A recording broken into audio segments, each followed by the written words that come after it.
Voici le mur de l'Ouest, le mur de l'Atlantique que les ingénieurs allemands ont mis 4 ans à construire, en utilisant des centaines de travailleurs forcés, venus de toute l'Europe. Hitler et Rommel, qui allaient bientôt mourir, s'étaient vantés qu'aucune armée ne serait capable de demeurer sur le sol européen pendant plus de 9 heures. Mais tandis que les nazis se vantaient, les Alliés avaient établi leur stratégie et ils avaient déjà choisi la Normandie pour le débarquement. Aux petites heures du début du mois de juin 1944, des avions britanniques et américains décollent pour la France, tandis que, sur la Manche, des navires transportent les hommes de la 21e armée désignés pour mener à bien l'assaut.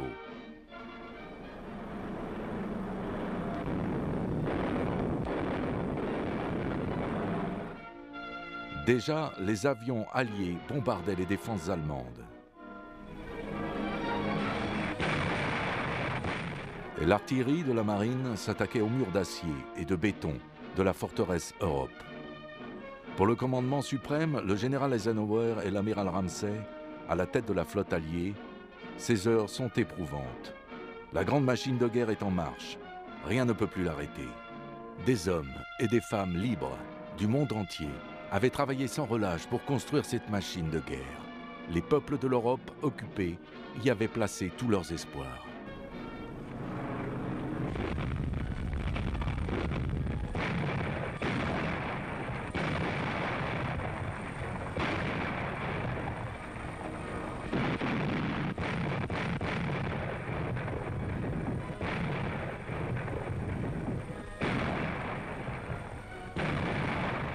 Ces hommes de New York, Chicago ou du Tennessee étaient confiants. Comme leurs camarades de Londres, Glasgow ou Kent. Et parmi les Britanniques, nombreux étaient ceux qui avaient des souvenirs amers de 1940, de Dunkerque, d'un frère ou d'un ami mort au combat.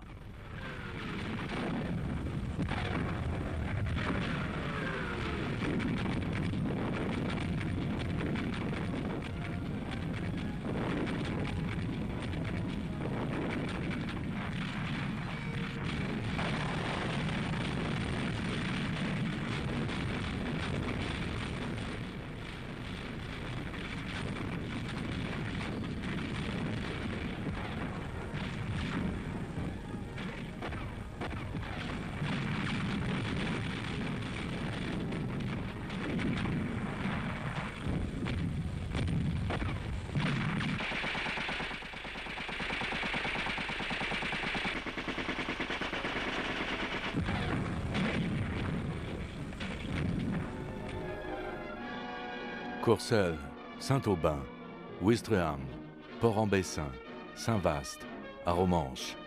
Souvenez-vous bien de ces noms, car le sort de notre civilisation reposait sur un combat entre hommes, entre armes dans des tranchées boueuses et des mers peu profondes.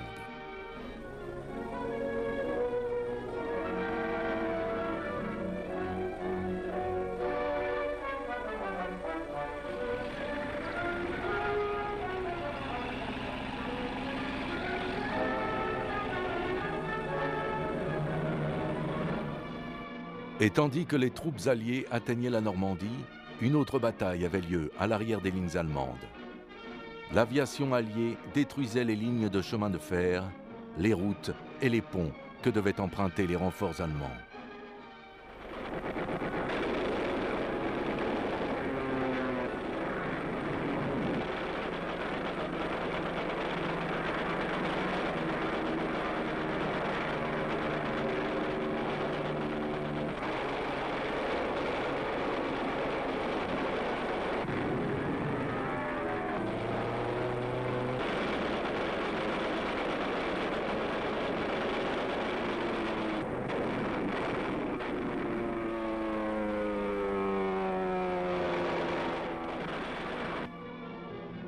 Ces Allemands attendent en vain les renforts que l'on disait en route.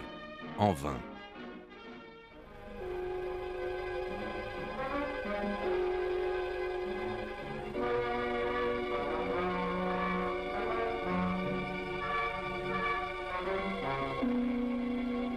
Les renforts alliés débarquent en masse le 6 juin, le 7 juin, le 8 et le 9. Tous les jours, des troupes fraîches arrivent sur les ruines déchiquetées du mur de l'Atlantique.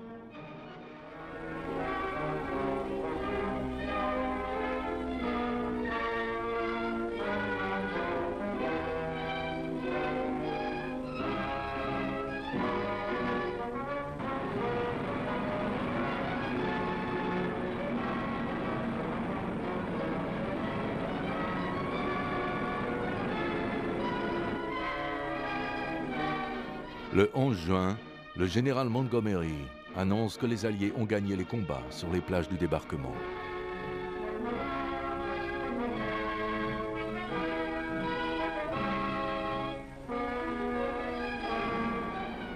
Les Britanniques s'emparent de Bayeux et les Américains avancent sur 40 ans.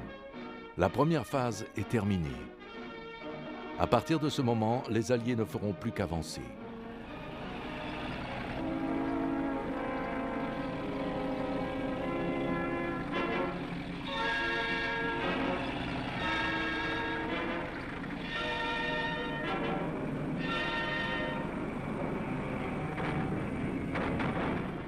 Tout du long de la limite extérieure des têtes de pont, les combats sont durs.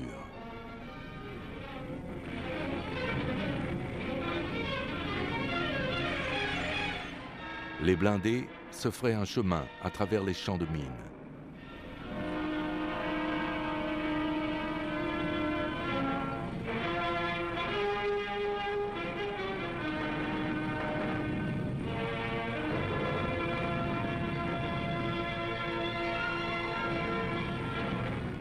Et derrière les bombardements, les soldats progressent, par 2 ou 3, en peloton et en compagnie, se forment en bataillon, capturent des prisonniers et continuent leur avancée.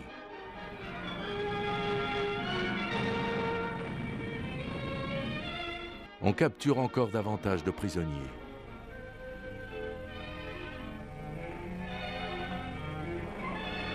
Combat de rue, un village pris, des nouveaux prisonniers encerclés.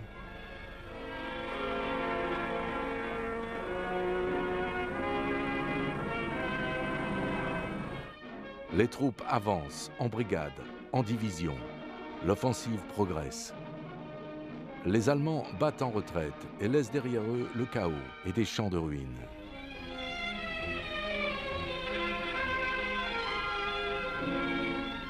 Afin de faciliter la progression, les soldats alliés, avec l'aide de Français, commencent à réparer les lignes de chemin de fer.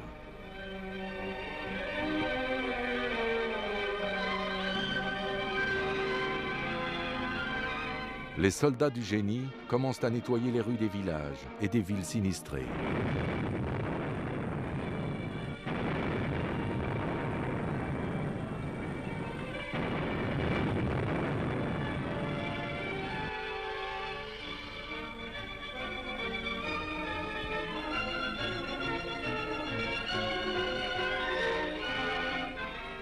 Les Alliés tentent de rétablir une vie normale aussi vite que possible dans les communautés qui ont souffert des combats.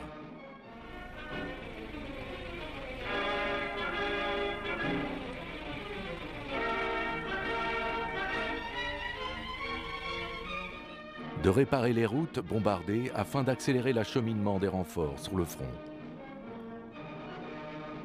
Ils créent des pistes d'atterrissage dans des champs afin d'offrir couverture et protection aux soldats.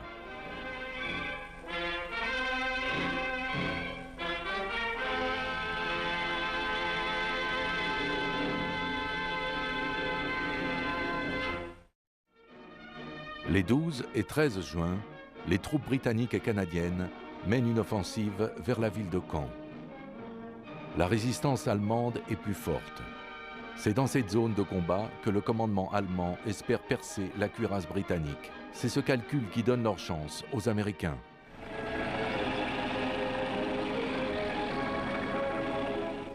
De l'estuaire de Carentan, les Américains frappent un double coup. Un sur la presqu'île du Cotentin et l'autre en direction du port de Cherbourg. Les 16 et 17 juin, la stratégie imaginée par le général Bradley sur carte prend corps dans les campagnes et les villages. Le 18 juin, les Américains pénètrent à Bonneville. La presqu'île est coupée en deux.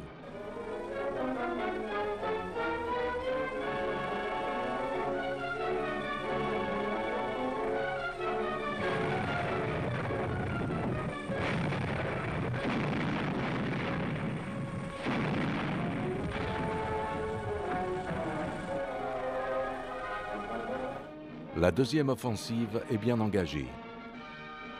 Le 24 juin, le général Bradley et ses hommes se trouvent à l'extérieur de Cherbourg.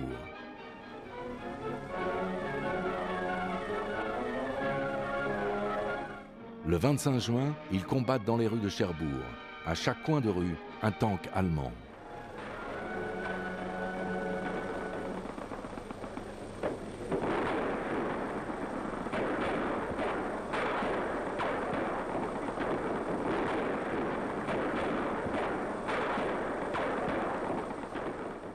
Chaque maison peut cacher des francs-tireurs allemands. Le commandement allemand avait donné l'ordre de défendre la ville jusqu'au dernier homme, jusqu'à la dernière balle.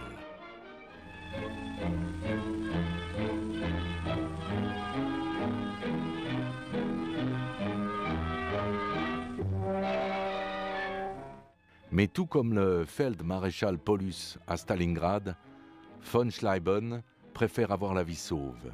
Il se rend et ses troupes le suivent.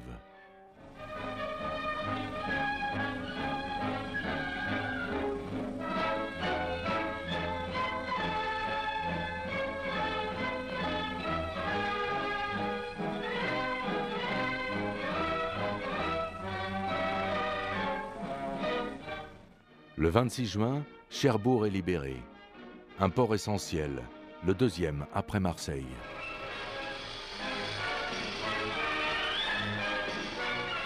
Monsieur Churchill visite la ville peu de temps après sa libération.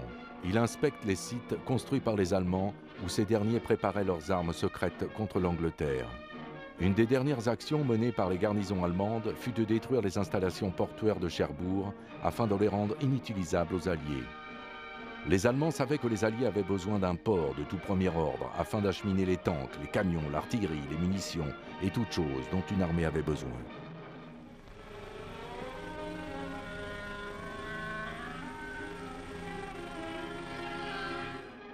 Les Alliés commencent à réparer les quais dévastés avec détermination.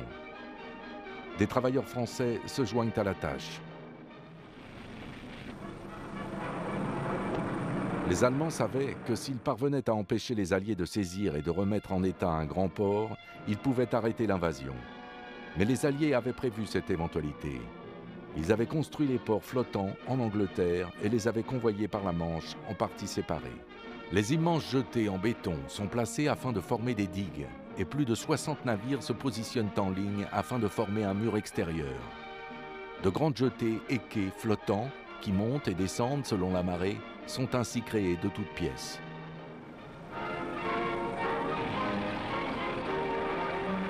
Et rapidement, les camions et les tanks débarquent sur les plages en nombre croissant. À l'avant, près du front, on avait désespérément besoin d'un véhicule, et n'importe lequel.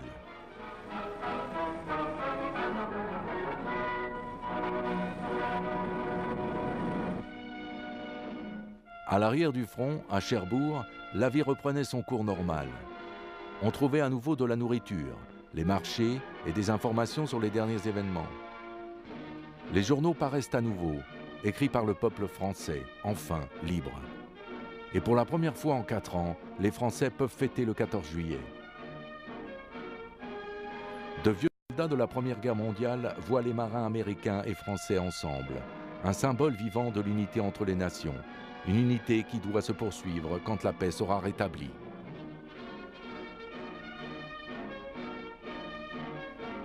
Et pendant que les hommes des armées du général Bradley progressent jusqu'au bout de la presqu'île, vers Cherbourg, les troupes britanniques et canadiennes de la 2e armée entament une grande offensive sur le flanc oriental de la tête de pont.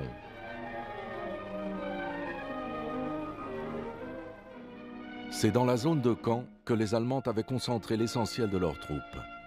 Caen devient donc le pivot de l'offensive alliée. Les Britanniques attaquent d'abord près de Tilly, afin de couper la route entre Caen et Caumont. Simultanément, les Canadiens se déplacent au nord de Caen. Puis, on encercle Caen par le sud.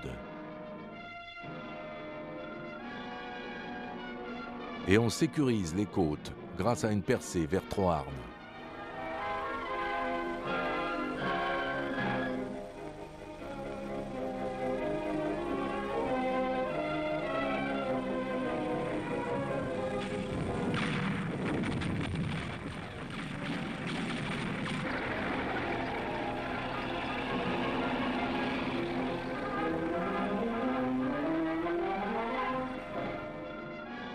Le général Montgomery trouve mauvaise cette idée de débarquer sur les plages, d'installer une tête de pont, puis de se retrancher. Pour lui, il faut avancer rapidement et en profondeur. Et le 25 juin, les Britanniques attaquent à l'est de Tilly, Seuil.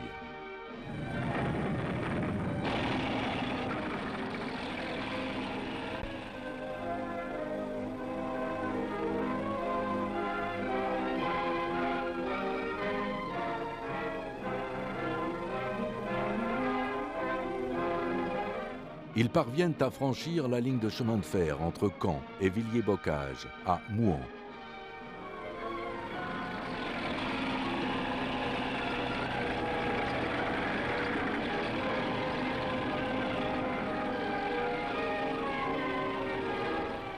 Au 27 juin, ils avaient franchi la rivière Odon et sécurisé leur tête de pont de l'autre côté.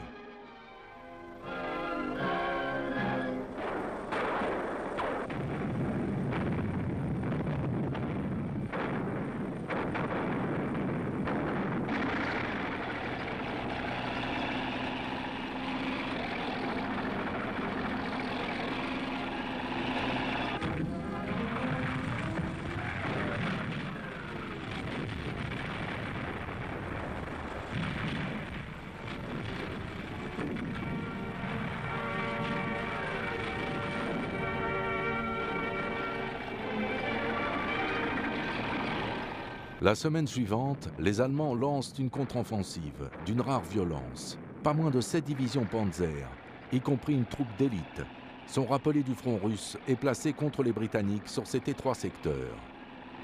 C'est là le véritable centre des dispositions stratégiques allemandes.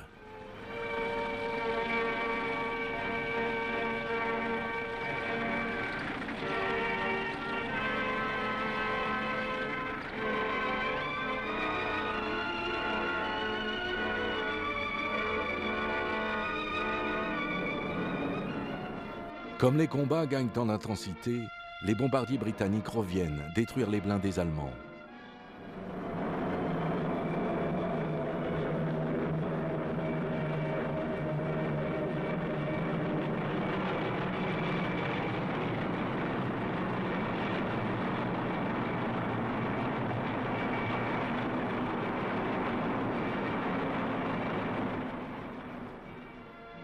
Après les bombardements, les Canadiens peuvent progresser à nouveau.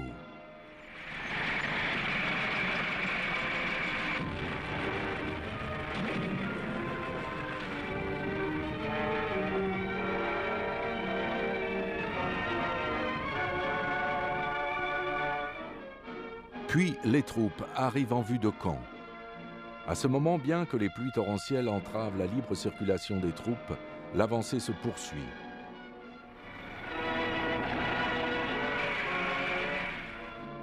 Des bulldozers nettoient les routes.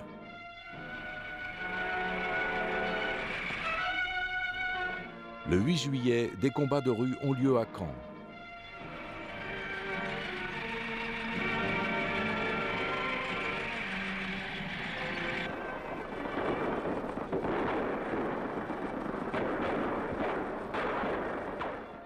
Et le 9 juillet, Caen est libéré. L'objectif du général Montgomery est atteint. Et cette ancienne ville normande et son grand port est enfin libéré.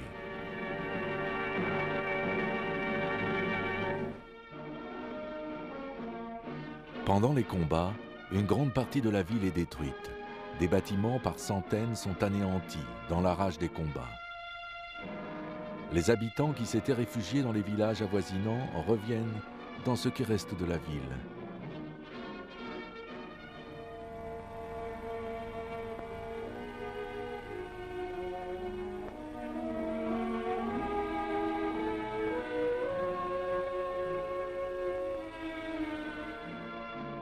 D'autres avaient trouvé refuge dans la cathédrale. Les résistants, hommes et femmes, fournissent nourriture et abri.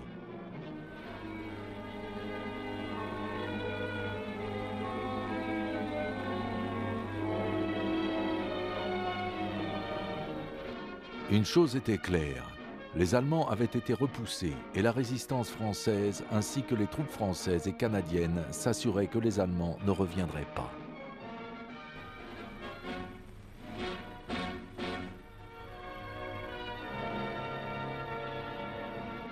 Mais l'ennemi se positionnait pour une contre-offensive, en attaquant en permanence les positions britanniques.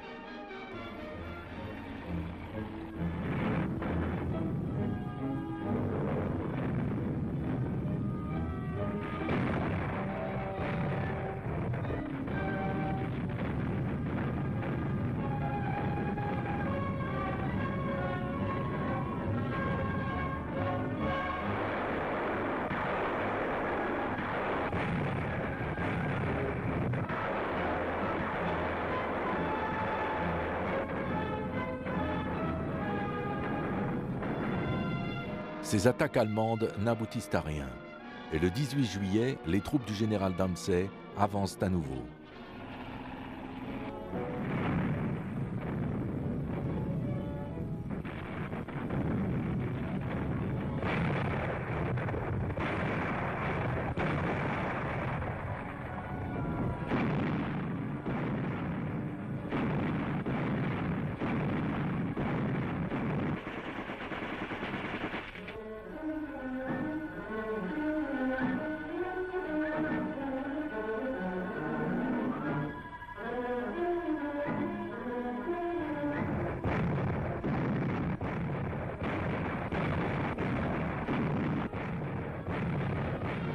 Après un barrage difficile la nuit, ils poursuivent leur avancée. Ils attaquent avec des lance-flammes de la dernière génération.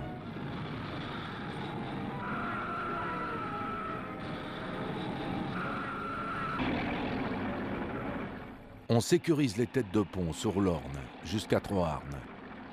C'est M. Stimson, le secrétaire américain de la guerre, qui explique clairement la signification de ces attaques. Il déclare que les Britanniques et les Canadiens ont engagé l'ennemi de telle façon que Rommel n'a plus la force de menacer le couloir américain.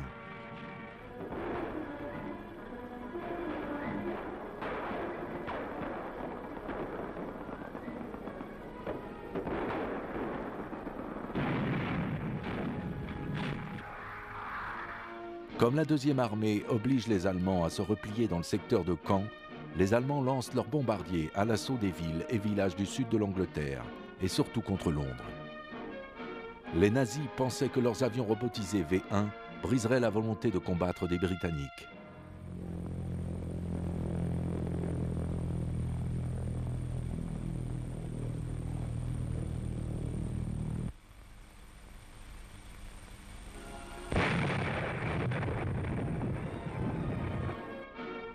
Ces bombes volantes détruisent 23 000 foyers et endommagent 1 million d'autres.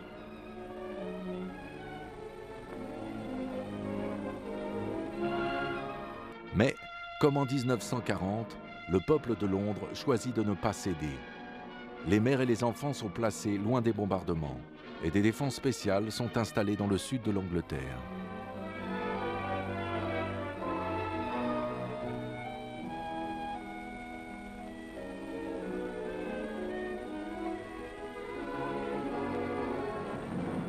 Des bombardements intenses anéantissent les sites de lancement dans le Pas-de-Calais.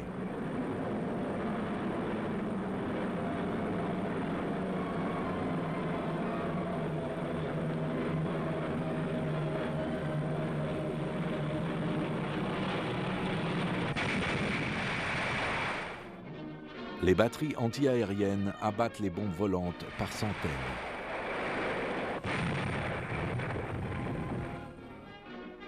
Ainsi que des montgolfières.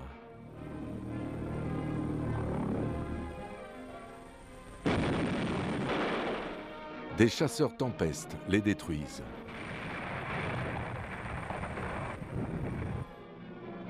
Les Allemands avaient espéré tromper les Alliés. Ils pensaient attirer les troupes à attaquer sur la côte fortifiée du Pas-de-Calais, avec pour objectif la destruction des bases de lancement des bombes volantes.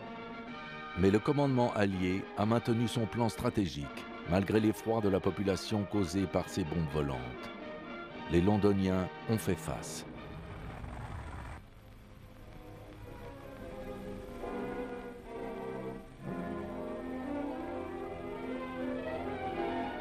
On dénombra plus de 5000 personnes tuées sous les bombardements et plus de 16 000 blessés pendant ces 80 jours de terreur. L'avance alliée en Normandie se poursuit rapidement et imperturbablement. les soldats britanniques combattent encore plus vaillamment afin de supprimer la menace qui pèse sur leurs femmes et leurs enfants en Grande-Bretagne. Encore une fois, les Allemands sont vaincus par le courage d'hommes et de femmes ordinaires. Pendant ce temps, les Américains se dirigent du sud de Cherbourg vers la haie du Puy. Après des combats musclés, ils avancent sur Saint-Lô, un nœud routier important. Puis ils se dirigent vers Coutances, pendant que l'armée du général Patton atteint Granville et Avranches. La première vague emmène les Américains à travers une région boisée en direction de la haie du Puy. Le 9 juillet, alors que les Britanniques et les Canadiens libéraient Caen, les Américains entraient dans la ville de la haie du Puy.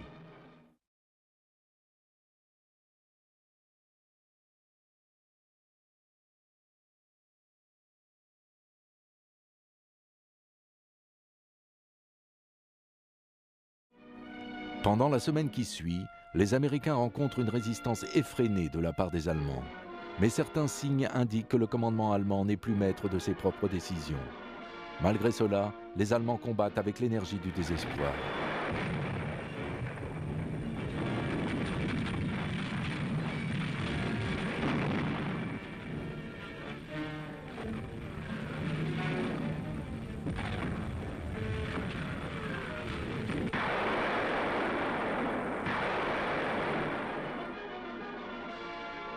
Les pertes sont élevées de chaque côté.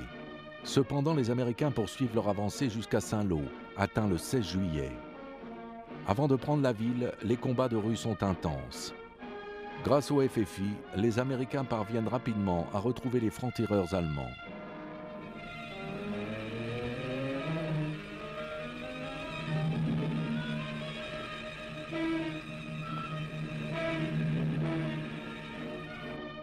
La population attend calmement. Nombreux sont ceux, parmi les anciens, qui ont un fils entre les mains allemandes.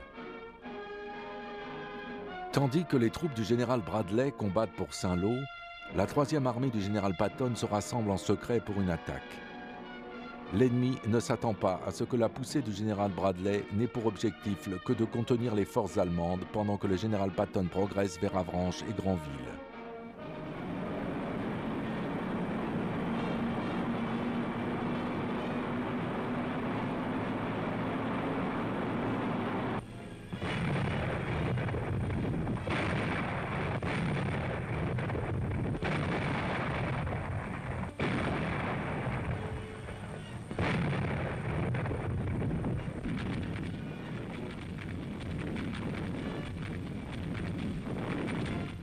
Les forces du général Bradley s'emparent de Coutances le 28 juillet. Les Alliés avaient réussi à tromper les Allemands. Les colonnes blindées de Patton atteignent Granville et Avranches le 31 juillet. Le plan allemand de condamner la presqu'île du Cotentin du reste de la France a échoué. La prise d'Avranches marque un tournant décisif dans la campagne de Normandie. À partir de ce moment, les Américains obligeaient les Allemands à la mobilité. Mais les Allemands ne disposaient pas de réserves suffisantes pour cette guerre de mobilité et ne pouvaient donc que battre en retraite.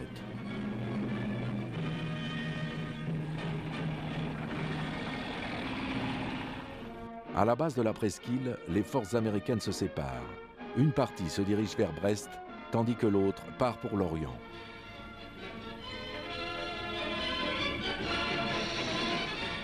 Mais la colonne principale avance vers le sud et s'empare de Rennes.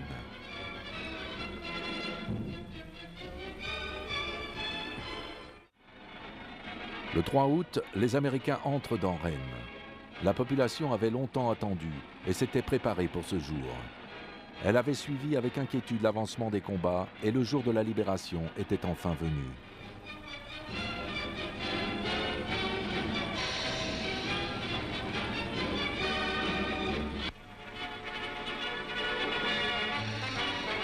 Au même moment, les forces armées françaises prennent pied sur le sol français. Après 4 années d'un combat inégal, le peuple français a de nouveau une armée, les hommes et les femmes de la FFI et les hommes du général Leclerc.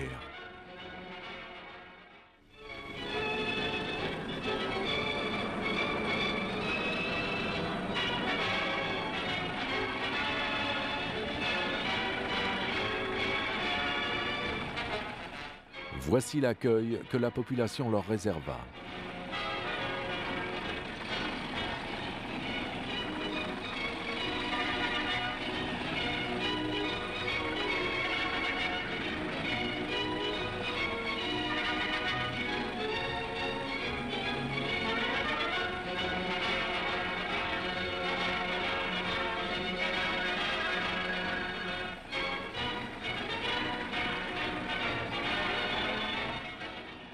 Pendant ce temps, l'armée du général Patton avance rapidement sur Laval. Et 3 jours plus tard, elle se trouve au Mans. Le 7 août, la ville de Laval est débarrassée des Allemands.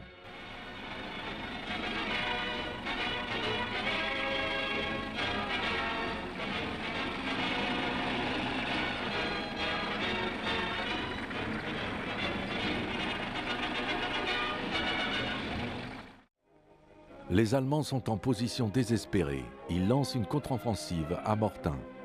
Contrairement à ce que préconisent les manuels de stratégie militaire, le commandement allemand a lancé toutes ses forces bien avant que les attaques américaines se soient épuisées. Il a tout misé sur une unique opportunité.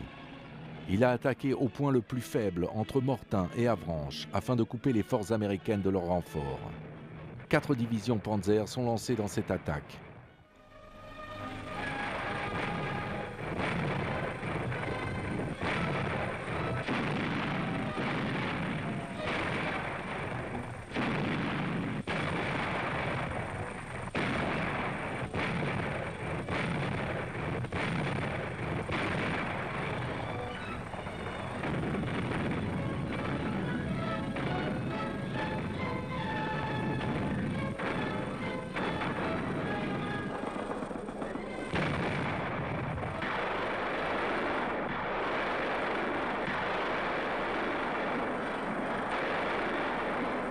Et c'est là qu'une bataille inhabituelle a lieu.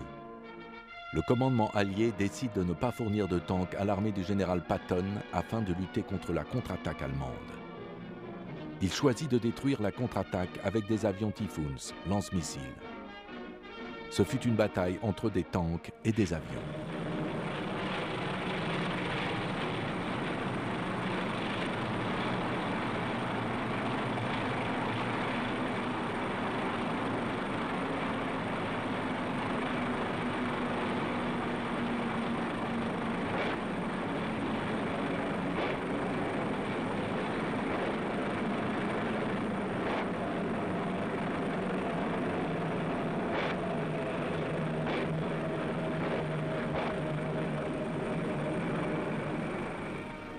Rien que pour la première journée, les Typhoons détruisent 80 blindés allemands. Après 2 jours de combat, les Allemands battent en retraite le 9 août.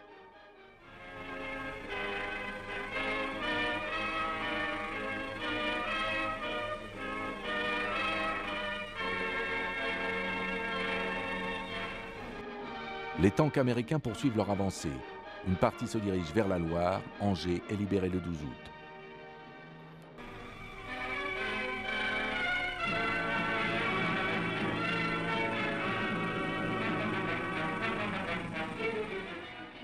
Le 13 août, c'est au tour de Nantes. Tout le port était bloqué par des navires coulés ou endommagés. La reconstruction s'annonçait difficile.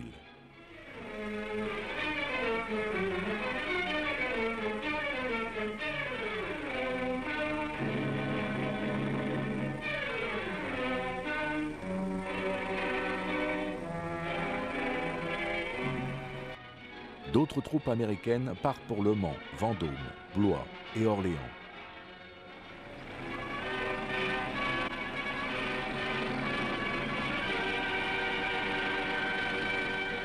On avait planifié une nouvelle offensive de la 2e armée britannique et de la 1re armée canadienne qui incluait des unités polonaises, néerlandaises et belges. Une offensive qui devait coïncider avec la percée américaine dans la presqu'île du Cotentin.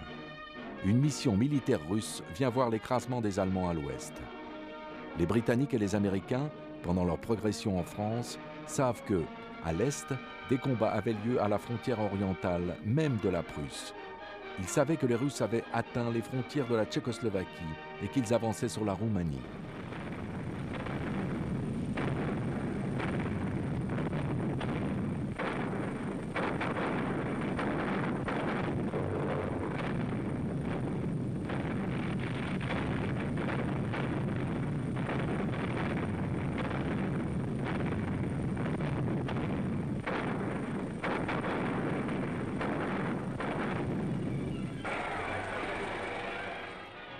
Ils savaient également que leurs camarades de la 8e armée britannique et de la 5e armée américaine progressaient au-delà de Rome et forçaient les Allemands à remonter vers le nord de l'Italie.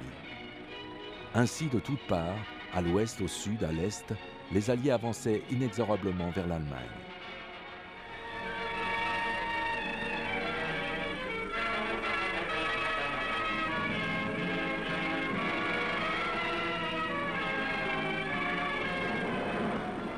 C'est donc avec une confiance renouvelée que les Alliés combattent en Normandie, avec une confiance en eux, en leurs armes et dans la stratégie que leur commandement a préparée après mûre réflexion et soin. Le plan ne vise à rien moins que l'encerclement et la destruction de la 7e armée allemande dans son intégralité.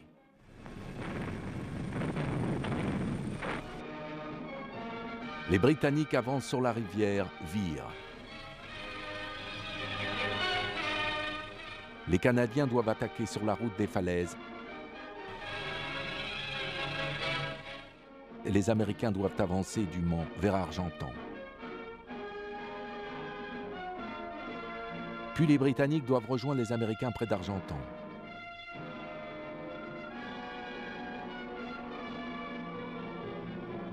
Les Belges et les Néerlandais doivent avancer jusqu'ici.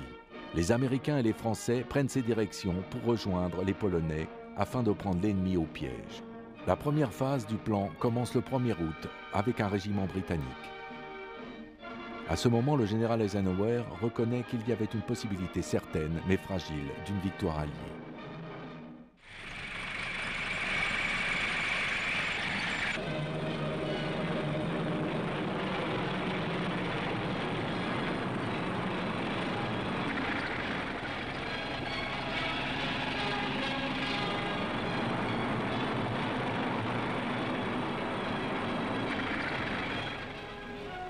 Puis les Canadiens atteignent la route de falaise.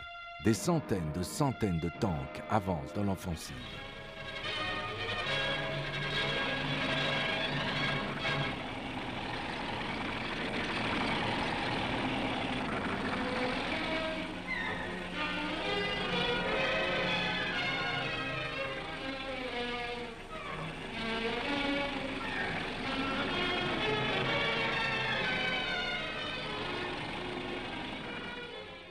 En même temps, les Américains progressent vers Alençon, pendant que les Belges et les Néerlandais se rapprochent. Tous unis avec les combattants français jusqu'à ce que les Polonais et les Américains resserrent l'étau le 19 août.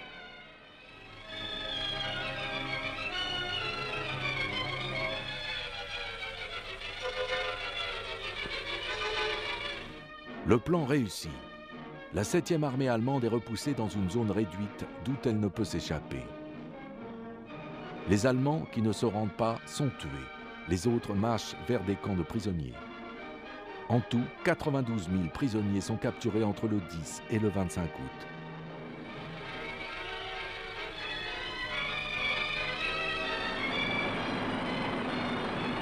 À ce moment, on apprend la grande nouvelle qu'une autre armée alliée a pris position dans le sud de la France, dans l'embouchure du Rhône. Des troupes aéroportées atterrissent dans de nombreux endroits. Les soldats alliés ne rencontrent qu'une faible résistance.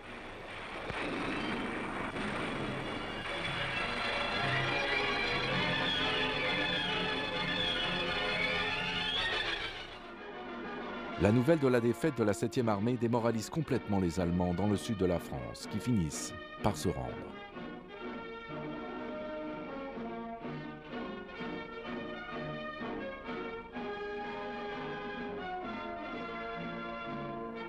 En Normandie, l'avance alliée se poursuit sans souffrir de délai. Les forces américaines libèrent Orléans et se trouvent à 74 km de Paris. À partir d'Orléans, elles se dirigent vers le sud-est, vers la Seine, qu'elles traversent en direction du nord, vers Paris, dans la zone de Melun. Cette traversée, ainsi que la tête de pont britannique au nord de Paris à Mantes, rend la capitale intenable pour les Allemands. Ils doivent donc combattre en retraite tout le long de la ligne du front.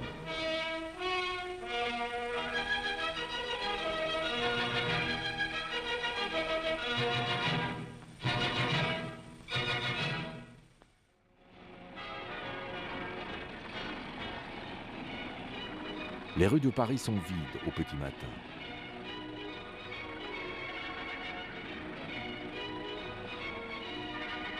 Derrière les murs de ces maisons calmes, les hommes et les femmes de la FFI attendent leurs instructions pour leur hache. L'attaque est lancée. La population dresse des barricades, avec les arbres, les pavés, et Paris est débarrassé des Allemands. Jeunes et âgés, hommes et femmes, tous essayent frénétiquement de fortifier leur ville.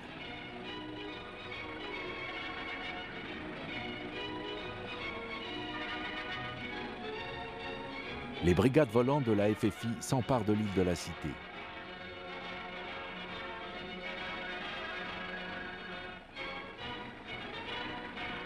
Au même moment, la police rejoint les combattants contre l'occupant allemand. Des tanks allemands détruits parsèment les rues de la ville.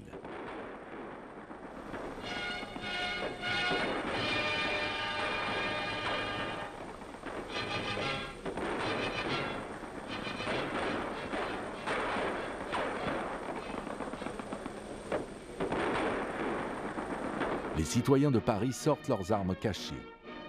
Les mécaniciens, les boulangers, les relieurs, les commerçants. Des hommes et femmes de toutes classes, de tout âge, de toute profession s'unissent dans un effort commun, chasser l'occupant allemand de la ville.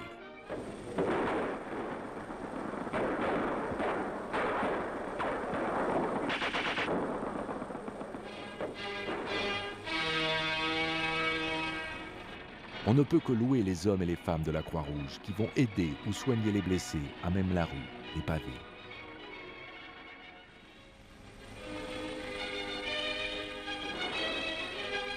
Rapidement, on rassemble les prisonniers allemands dans toute la ville.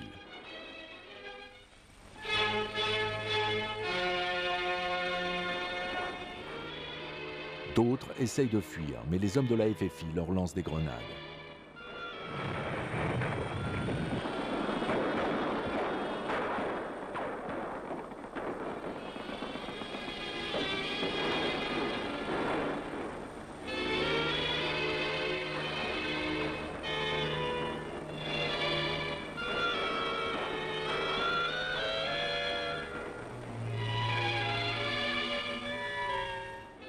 Les Allemands qui tentent de se cacher sont pris sous une pluie de balles en provenance des toits.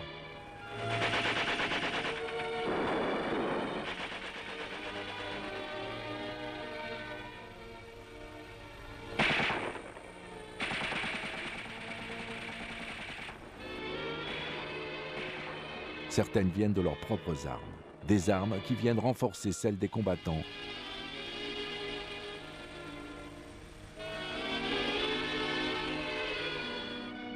Et après 8 jours de combat, Paris est enfin libéré.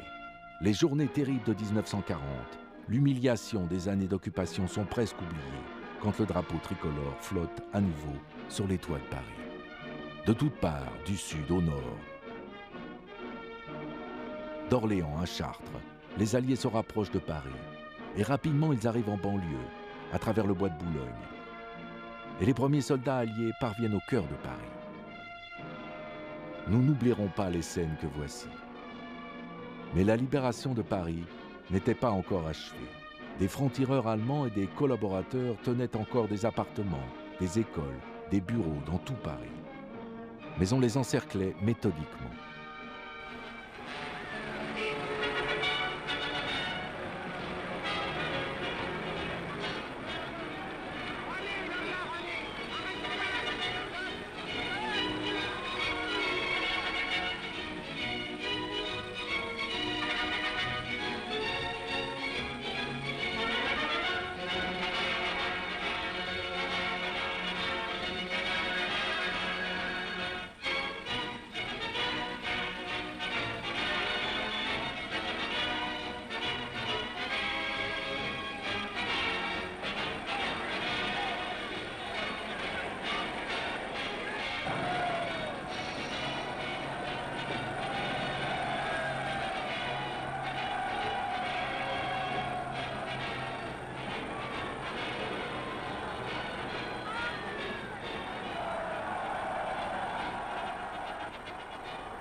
Peu après, le général de Gaulle arrive, l'homme qui, pendant de nombreuses années, a incarné la France qui continuait le combat, une France qui n'a pas fléchi sous le coup des humiliations de l'armistice. L'entrée du général de Gaulle dans Paris est un symbole de la réunion des Français qui ont combattu les Allemands aux côtés des Britanniques et des Américains. En Afrique, en Tunisie, des Français qui ont continué le combat en France, dans les campagnes, dans les montagnes, les usines, les ports.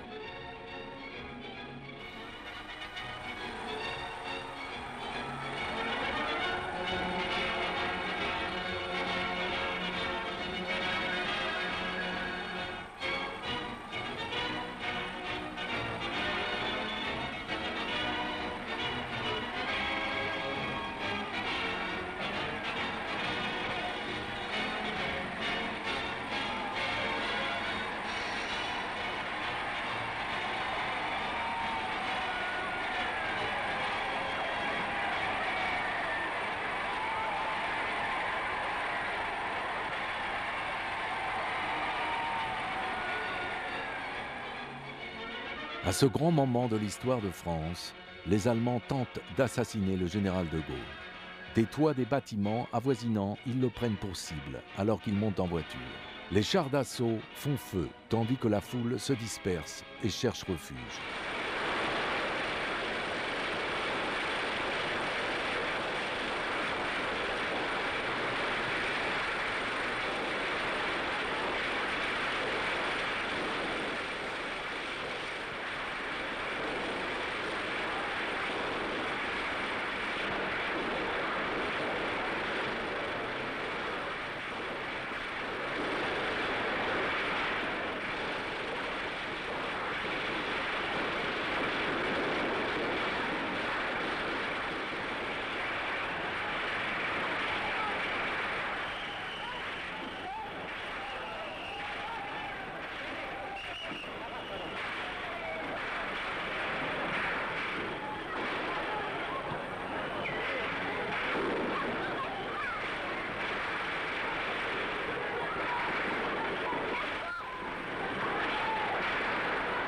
Mais tout est fini, en quelques minutes. Et enfin, après 4 années sombres d'occupation, les Français reprennent possession de leur ville.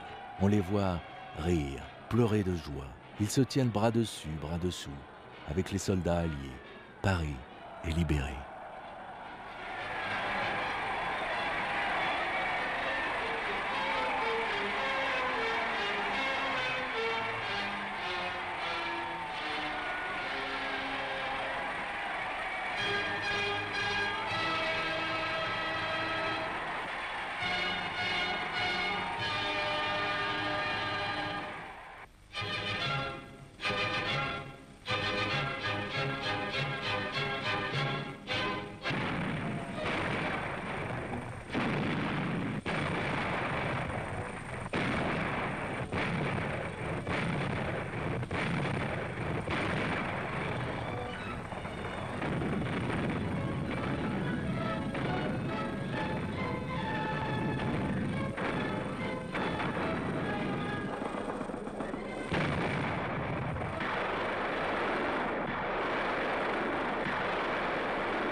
Et c'est là qu'une bataille inhabituelle a lieu. Le commandement allié décide de ne pas fournir de tanks à l'armée du général Patton afin de lutter contre la contre-attaque allemande. Il choisit de détruire la contre-attaque avec des avions Typhoons, lance-missiles. Ce fut une bataille entre des tanks et des avions.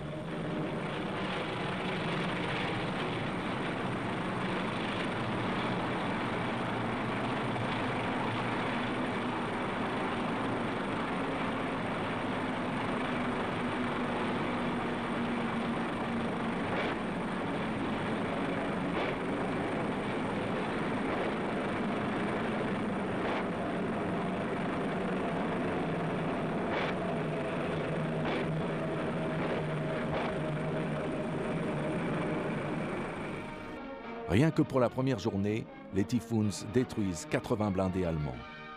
Après 2 jours de combat, les Allemands battent en retraite le 9 août.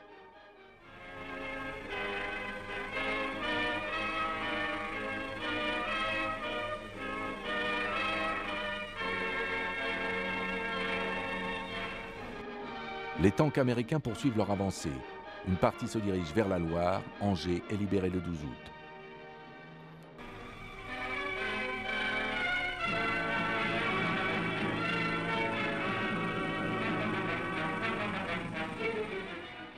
Le 13 août, c'est au tour de Nantes. Tout le port était bloqué par des navires coulés ou endommagés. La reconstruction s'annonçait difficile.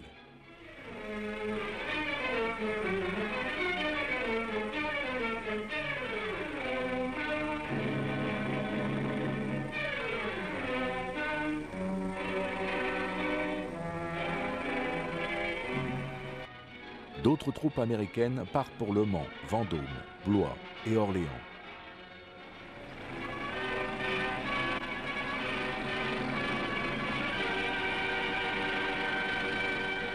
On avait planifié une nouvelle offensive de la 2e armée britannique et de la 1re armée canadienne qui incluait des unités polonaises, néerlandaises et belges. Une offensive qui devait coïncider avec la percée américaine dans la presqu'île du Cotentin. Une mission militaire russe vient voir l'écrasement des Allemands à l'ouest.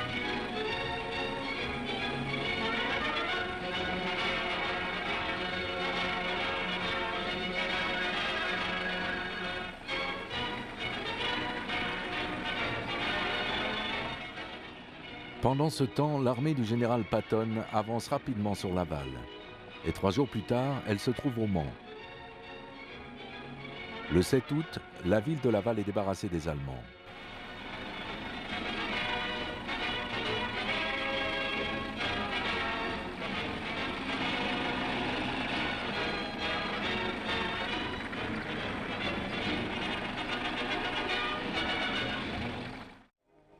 Les Allemands sont en position désespérée. Ils lancent une contre-offensive à Mortain. Contrairement à ce que préconisent les manuels de stratégie militaire, le commandement allemand a lancé toutes ses forces bien avant que les attaques américaines se soient épuisées. Il a tout misé sur une unique opportunité.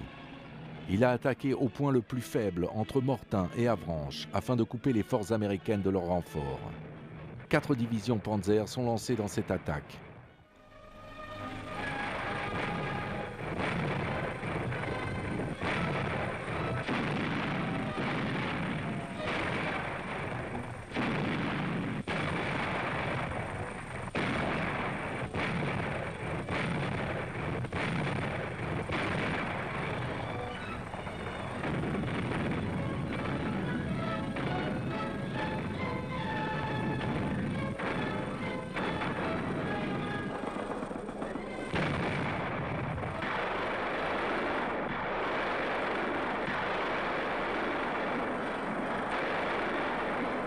Et c'est là qu'une bataille inhabituelle a lieu.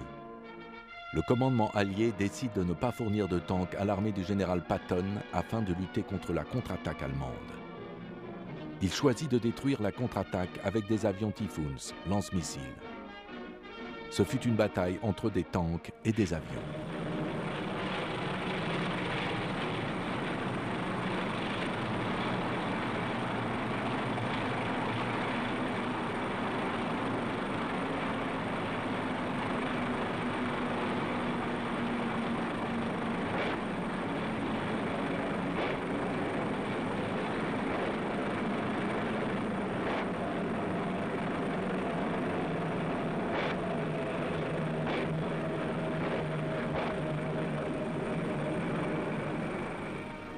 Rien que pour la première journée, les Typhoons détruisent 80 blindés allemands. Après 2 jours de combat, les Allemands battent en retraite le 9 août.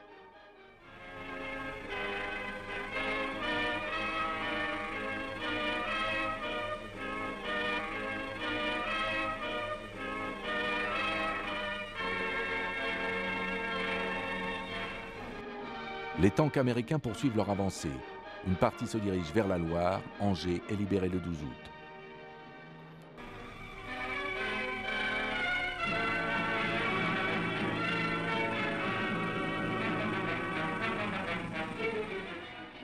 Le 13 août, c'est au tour de Nantes. Tout le port était bloqué par des navires coulés ou endommagés. La reconstruction s'annonçait difficile.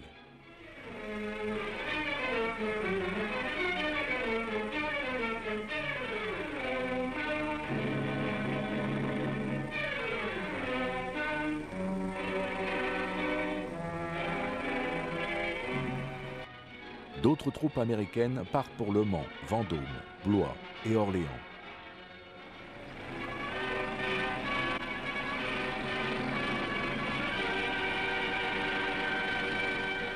On avait planifié une nouvelle offensive de la 2e armée britannique et de la 1re armée canadienne qui incluait des unités polonaises, néerlandaises et belges. Une offensive qui devait coïncider avec la percée américaine dans la presqu'île du Cotentin. Une mission militaire russe vient voir l'écrasement des Allemands à l'ouest. Les Britanniques et les Américains, pendant leur progression en France, savent que, à l'est, des combats avaient lieu à la frontière orientale, même de la Prusse. Ils savaient que les Russes avaient atteint les frontières de la Tchécoslovaquie et qu'ils avançaient sur la Roumanie.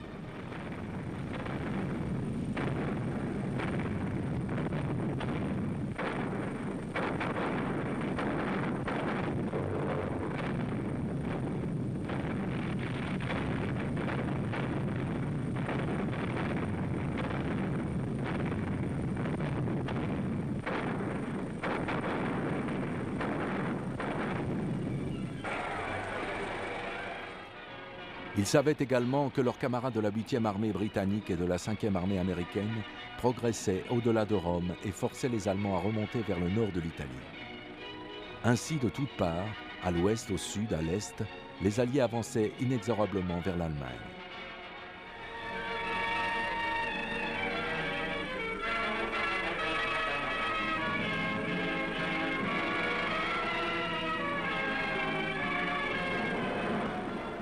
C'est donc avec une confiance renouvelée que les Alliés combattent en Normandie, avec une confiance en eux, en leurs armes et dans la stratégie que leur commandement a préparée après mûre réflexion et soin. Le plan ne vise à rien moins que l'encerclement et la destruction de la 7e armée allemande dans son intégralité.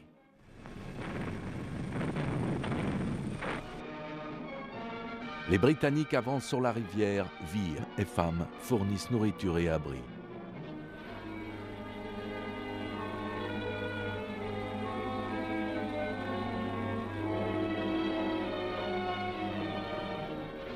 Une chose était claire, les Allemands avaient été repoussés et la résistance française ainsi que les troupes françaises et canadiennes s'assuraient que les Allemands ne reviendraient pas.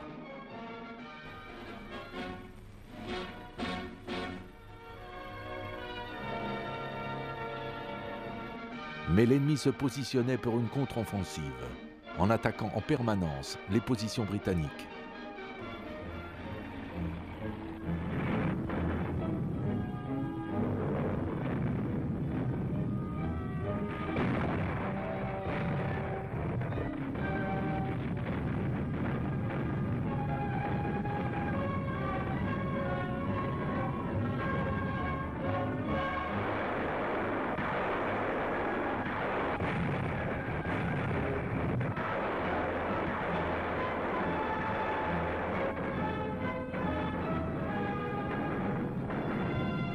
Ces attaques allemandes n'aboutissent à rien. Et le 18 juillet, les troupes du général Dempsey avancent à nouveau.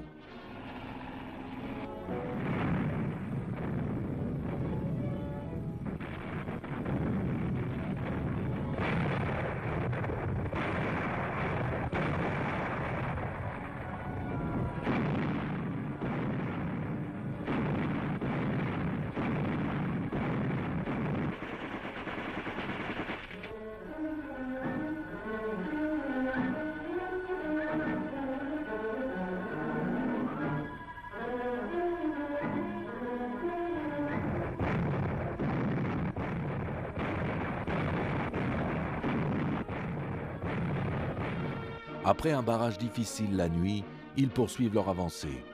Ils attaquent avec des lance-flammes de la dernière génération.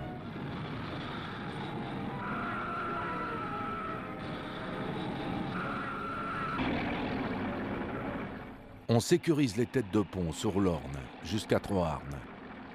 C'est M. Stimson, le secrétaire américain de la guerre, qui explique clairement la signification de ces attaques. Il déclare que les Britanniques et les Canadiens ont engagé l'ennemi de telle façon que Rommel n'a plus la force de menacer le couloir américain.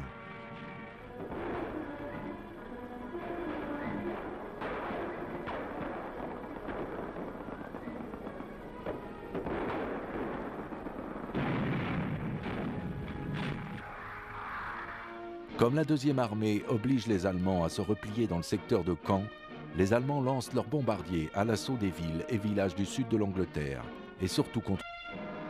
Les habitants qui s'étaient réfugiés dans les villages avoisinants reviennent dans ce qui reste de la ville.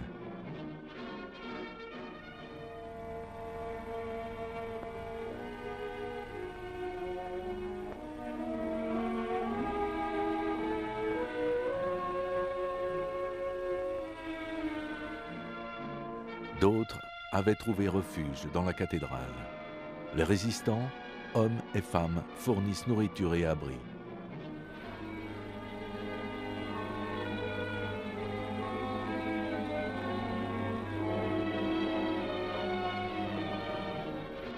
Une chose était claire, les Allemands avaient été repoussés et la résistance française ainsi que les troupes françaises et canadiennes s'assuraient que les Allemands ne reviendraient pas.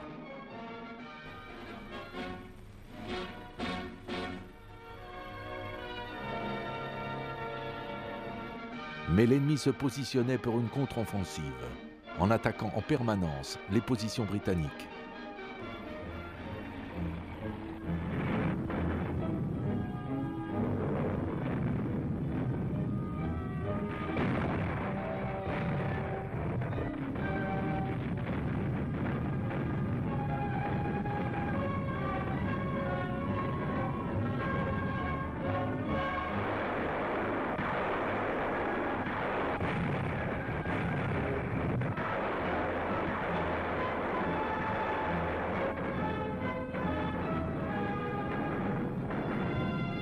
Ces attaques allemandes n'aboutissent à rien.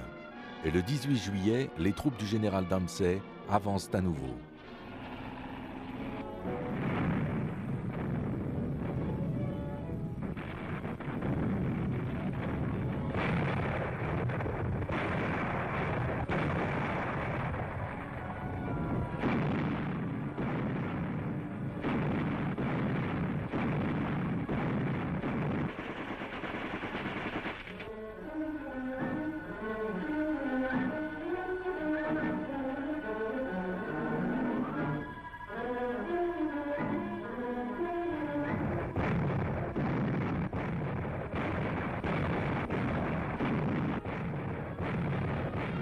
Après un barrage difficile la nuit, ils poursuivent leur avancée.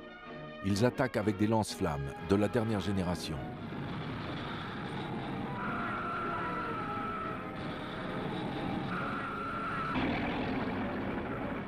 On sécurise les têtes de pont sur l'Orne jusqu'à Troarn. C'est M. Stimson, le secrétaire américain de la guerre, qui explique clairement la signification de ces attaques. Il déclare que les Britanniques et les Canadiens ont engagé l'ennemi de telle façon. On sécurise les têtes de pont sur l'Orne jusqu'à Troarn. C'est M. Stimson, le secrétaire américain de la guerre, qui explique clairement la signification de ces attaques. Il déclare que les Britanniques et les Canadiens ont engagé l'ennemi de telle façon que Rommel n'a plus la force de menacer le couloir américain.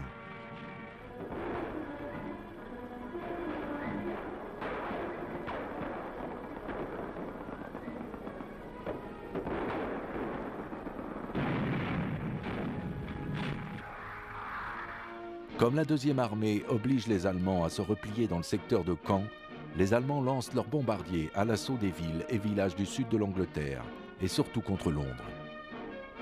Les nazis pensaient que leurs avions robotisés V-1 briseraient la volonté de combattre des Britanniques.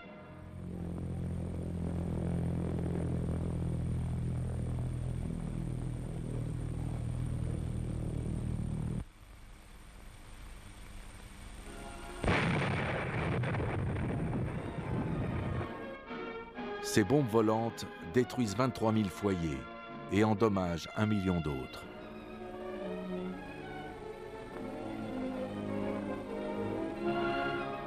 Mais, comme en 1940, le peuple de Londres choisit de ne pas céder. Les mères et les enfants sont placés loin des bombardements et des défenses spéciales sont installées dans le sud de l'Angleterre.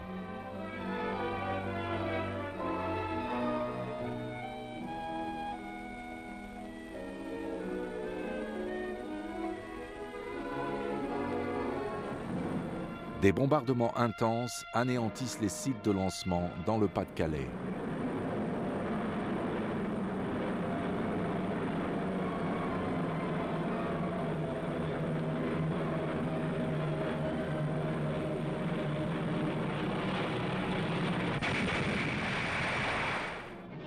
Les batteries anti-aériennes abattent les bombes volantes par centaines.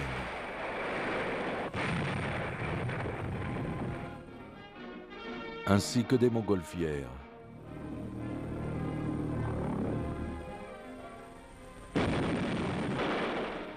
Des chasseurs Tempest les détruisent.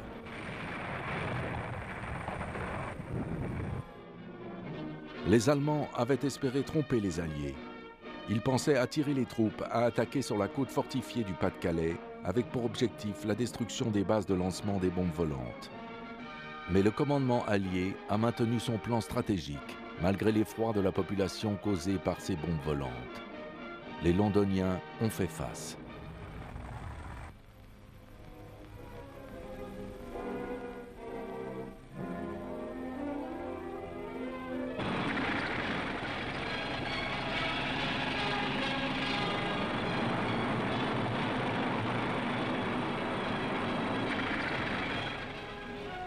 Puis les Canadiens atteignent la route de Falaise. Des centaines de tanks avancent dans l'offensive.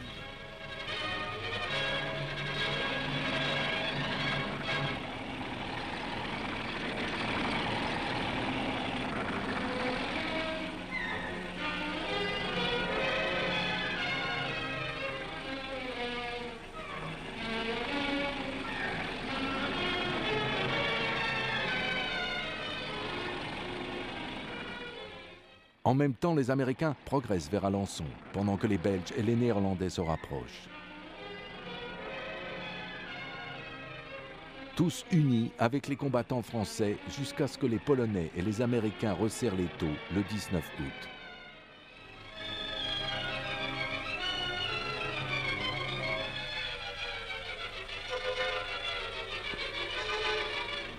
Le plan réussit.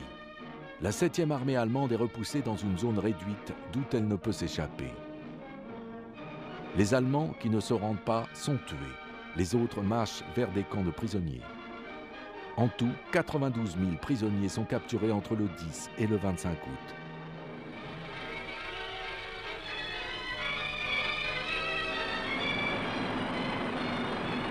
À ce moment, on apprend la grande nouvelle qu'une autre armée alliée a pris position dans le sud de la France, dans l'embouchure du Rhône. Des troupes aéroportées atterrissent dans de nombreux endroits. Les soldats alliés ne rencontrent qu'une faible résistance.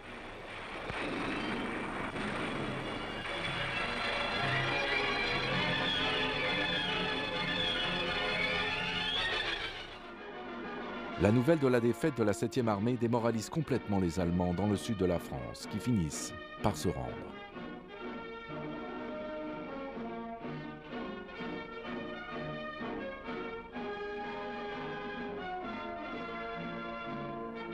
En Normandie, l'avance alliée se poursuit sans souffrir de délai.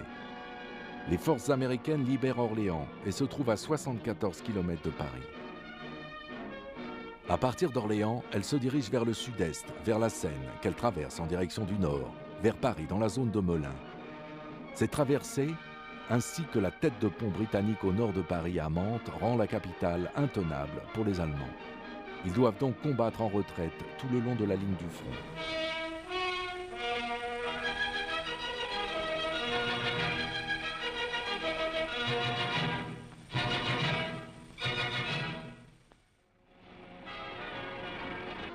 On trouvait à nouveau de la nourriture, les marchés et des informations sur les derniers événements. Les journaux paraissent à nouveau, écrits par le peuple français, enfin libre. Et pour la première fois en 4 ans, les Français peuvent fêter le 14 juillet. De vieux soldats de la Première Guerre mondiale voient les marins américains et français ensemble, un symbole vivant de l'unité entre les nations, une unité qui doit se poursuivre quand la paix sera rétablie.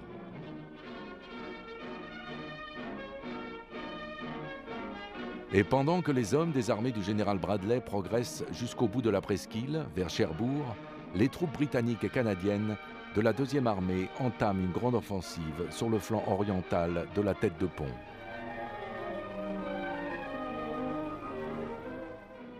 C'est dans la zone de Caen que les Allemands avaient concentré l'essentiel de leurs troupes. Caen devient donc le pivot de l'offensive alliée. Les Britanniques attaquent d'abord près de Tilly. afin de couper la route entre Caen et Caumont. Simultanément, les Canadiens se déplacent au nord de Caen.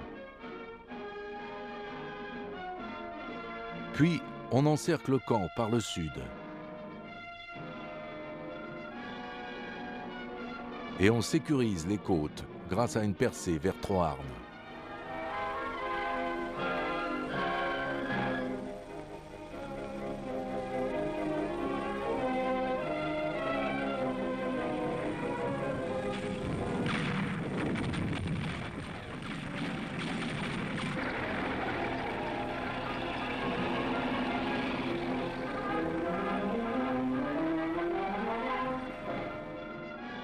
Le général Montgomery trouve mauvaise cette idée de débarquer sur les plages, d'installer une tête de pont, puis de se retrancher. Pour lui, il faut avancer rapidement et en profondeur. Et le 25 juin, les Britanniques attaquent à l'est de Tilly, Seuil.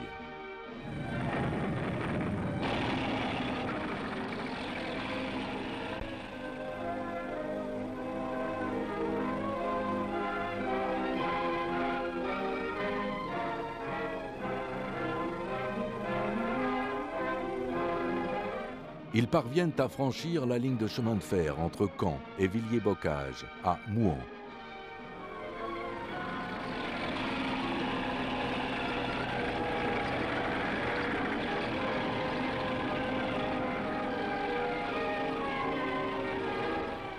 Au 27 juin, ils avaient franchi la rivière Odon et sécurisé leur tête de pont de l'autre côté.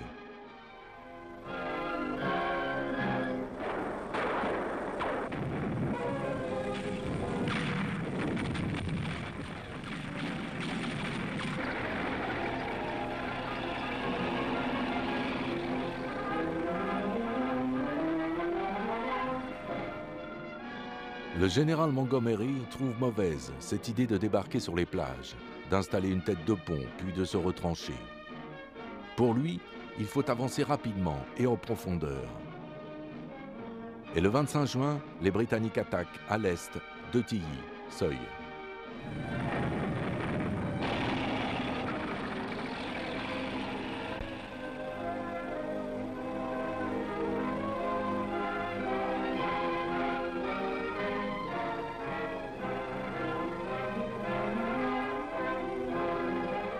Ils parviennent à franchir la ligne de chemin de fer entre Caen et Villiers-Bocage, à Mouhan.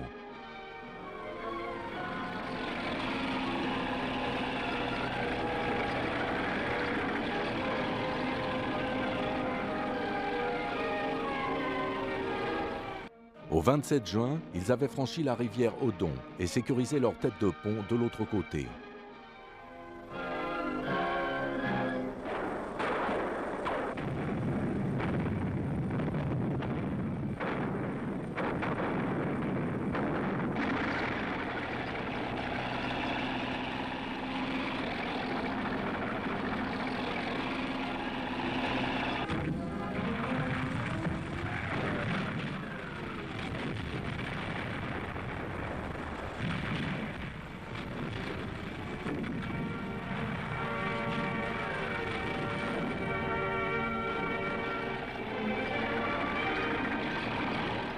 La semaine suivante, les Allemands lancent une contre-offensive d'une rare violence. Pas moins de 7 divisions Panzer, y compris une troupe d'élite, sont rappelées du front russe et placées contre les Britanniques sur cet étroit secteur.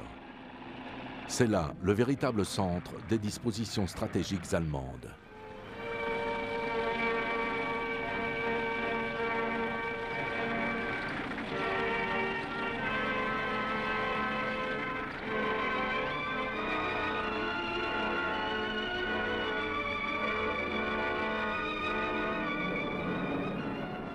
Comme les combats gagnent en intensité, les bombardiers britanniques reviennent détruire les blindés allemands.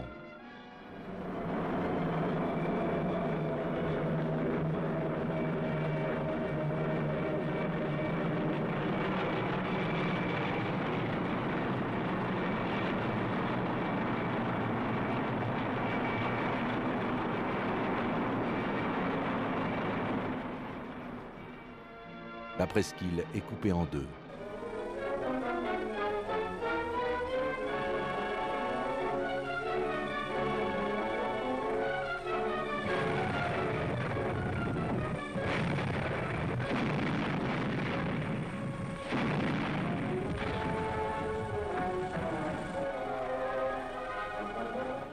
La deuxième offensive est bien engagée.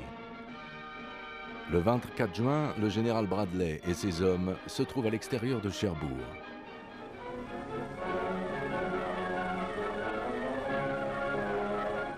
Le 25 juin, ils combattent dans les rues de Cherbourg. À chaque coin de rue, un tank allemand.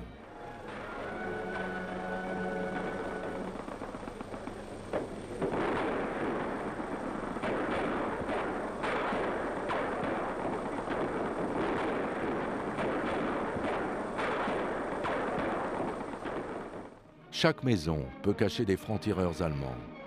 Le commandement allemand avait donné l'ordre de défendre la ville jusqu'au dernier homme, jusqu'à la dernière balle.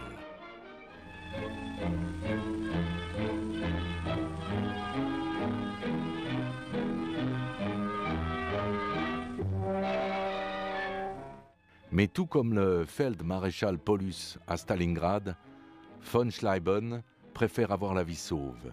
Il se rend et ses troupes le suivent.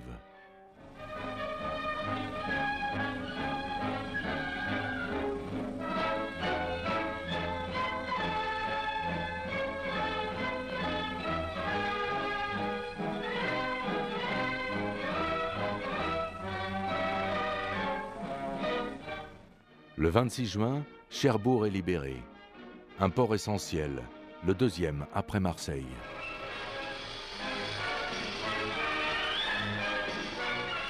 M. Churchill visite la ville peu de temps après sa libération. Il inspecte les sites construits par les Allemands où ces derniers préparaient leurs armes secrètes contre l'Angleterre. Une des dernières actions menées par les garnisons allemandes fut de détruire les installations portuaires de Cherbourg afin de les rendre inutilisables aux Alliés. Les Allemands savaient que les Alliés avaient besoin d'un port de tout premier ordre afin d'acheminer les tanks, les camions, l'artillerie, les munitions et toutes choses dont une armée avait besoin.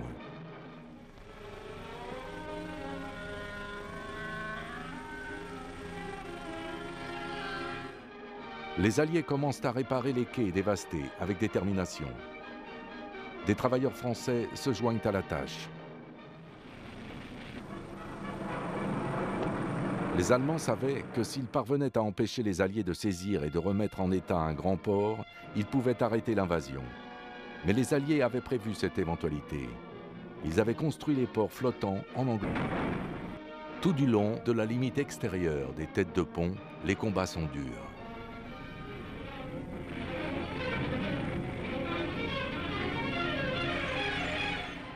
Les blindés se feraient un chemin à travers les champs de mines.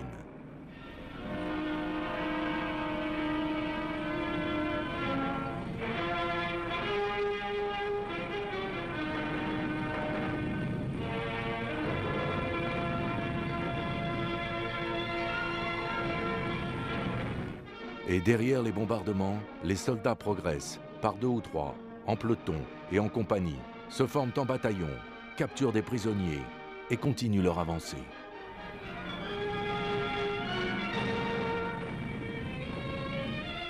On capture encore davantage de prisonniers.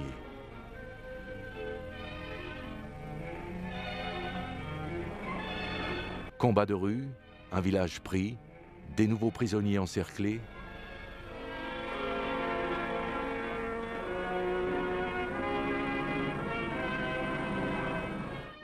Les troupes avancent en brigade, en division. L'offensive progresse.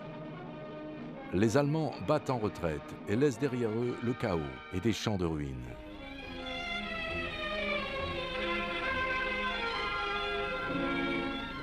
Afin de faciliter la progression, les soldats alliés, avec l'aide de Français, commencent à réparer les lignes de chemin de fer.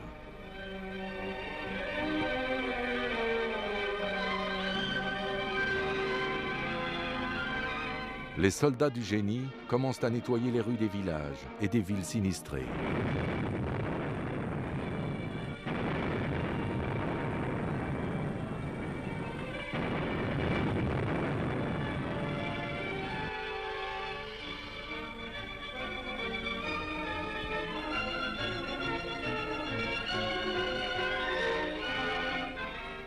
Les Alliés tentent de rétablir une vie normale aussi vite que possible dans les communautés qui ont souffert des combats.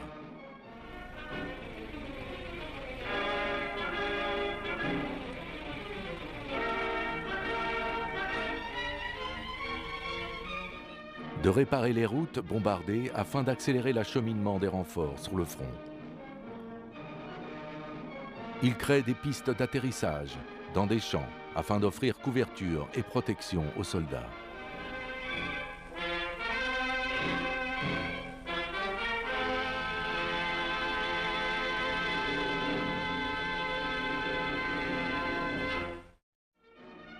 Les 12 et 13 juin, les troupes britanniques et canadiennes mènent une offensive vers la ville de Caen. La résistance